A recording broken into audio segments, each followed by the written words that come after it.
అందరికీ నమస్కారం. నేను మీ దివ్య అల్లూరి.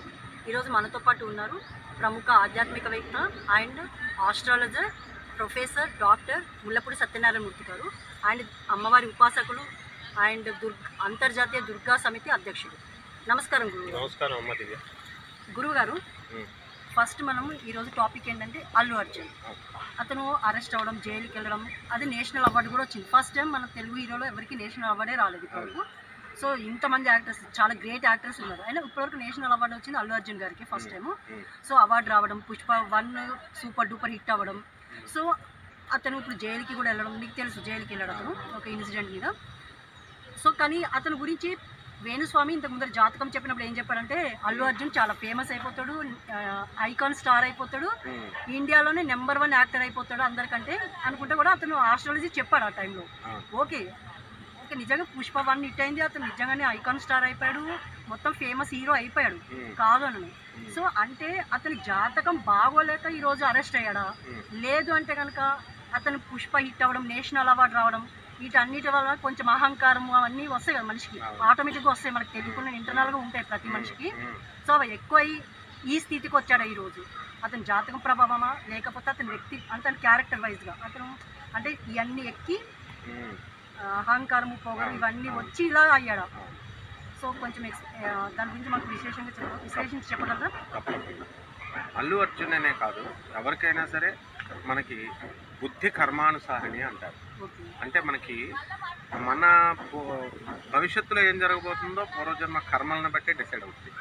అంటే ఒక ఫేమస్ అయ్యాడు అనుకో, ఫేమస్ అయితే మంచి కర్మలు పూర్వజన్మలో మనకి చేస్తే ఆ కర్మలను బట్టి మనకి ఇక్కడ నేమ్ అండ్ ఫేమ్ వస్తుంది. అలాగే మనం గత జన్మల్లో ఉన్నటువంటి పాపం వల్ల డీఫేమ్ అవుతాం, మళ్ళీ డౌన్ఫాల్ అవుతాం. ఈ జాతక బాగోకపోవడం వల్ల ఆ పాప చెడ్డ కర్మల వల్లనే ఏమవుతుందంటే ఆయన అహంకారం రావడం, నువ్వు అన్నట్టుగా ఈ పొగరుగా పలుపుగా ఉండడం, ఇవన్నీ ఎవరికైనా సహజం. అందులో అప్పుడు ఏమవుతుంది, ఆటోమేటిక్గా డౌన్ఫాల్ అనేది స్టార్ట్ అవుతుంది. పుష్ప 1 పుష్ప 2లో చక్కగా చేసుకున్నాడు, బాగుంది. అయితే ఆ తర్వాత ఇతను మేషరాశికి చెందినటువంటి వ్యక్తి కాబట్టి ఆ మేషరాశికి ఇప్పుడు ఏమైందంటే రాహు 12 ఉన్నాడు. అంటే రాహు 12 ఉన్నప్పుడు ఎప్పుడు కూడా ఏదో ఒక కారణం వల్ల ఆయన టోటల్గా మానసిక అశాంతి రావాలి, అది వచ్చేసింది. అంటే ఆయనతో సంబంధం లేకుండా ఆయనకి ఏమైపోయింది, ఆయనతో సంబంధం లేకుండా డీఫేమ్ అయిపోయాడు. అంటే ఏంటి ఆయన చేసిన పొరపాట్లు అంటే ఇప్పుడు సడన్ విజిట్స్, సర్ప్రైజ్ విజిట్స్ థియేటర్స్కి వెళ్ళడం హీరోలకి ఏం కొత్త కాదు. అప్పుడు కూడా సూపర్ స్టార్ కృష్ణ, మహేష్ బాబు వీళ్ళంతా వెళ్ళేవారు. అయితే ఏమైంది, లాస్ట్కి వెళ్ళడం వల్ల అక్కడ ఈ బౌన్సర్లు పెట్టుకున్నాడు కదా, ఈ బౌన్సర్లు ఏం చేయాలంటే వాళ్ళు కాపలాలు కాదు ఏంటి, స్టాఫ్ మీద పడకుండా, పబ్లిక్ మీద పడకుండా, తర్వాత ఆఫీస్ స్టాఫ్, థియేటర్ స్టాఫ్ అంతా కాపాడుకుంటూ అలాగే ఎవరు హాని కలగకుండా చూడాలి.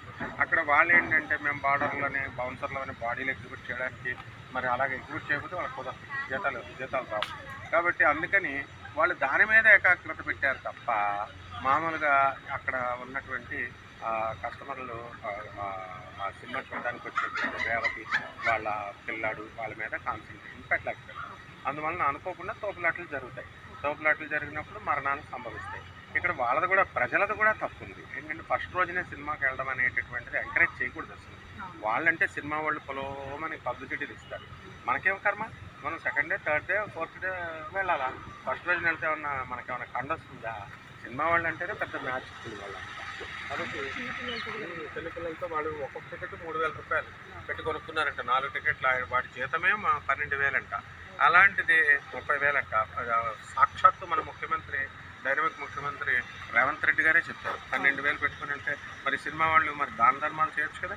సినిమా హీరో ఒక్కళ్ళన్నా వెళ్ళారా అక్కడికి వెళ్ళి వాళ్ళని పలకరించారా?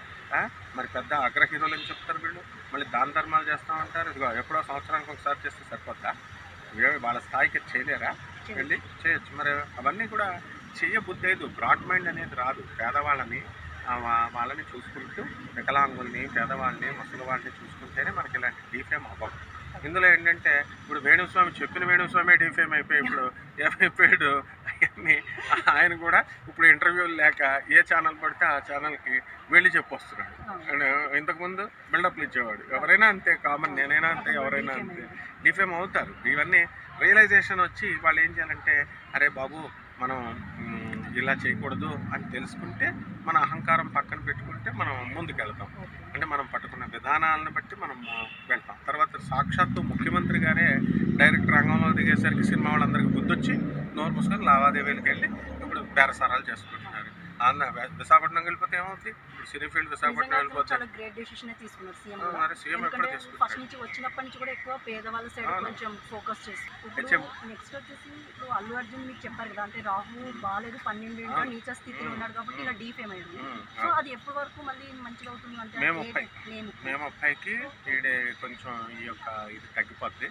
తర్వాత మార్చి 29 కల్లా కొంచెం శని మారుతున్నాడు కుంభరాశి నుంచి మీన రాశి, కాబట్టి అంత సెట్ అయిపోతుంది. అప్పుడు సెట్ అవుతుంది. సరే, చాలా బాగా వివరించారు గురువు గారు. తప్పకుండా. ధన్యవాదాలు.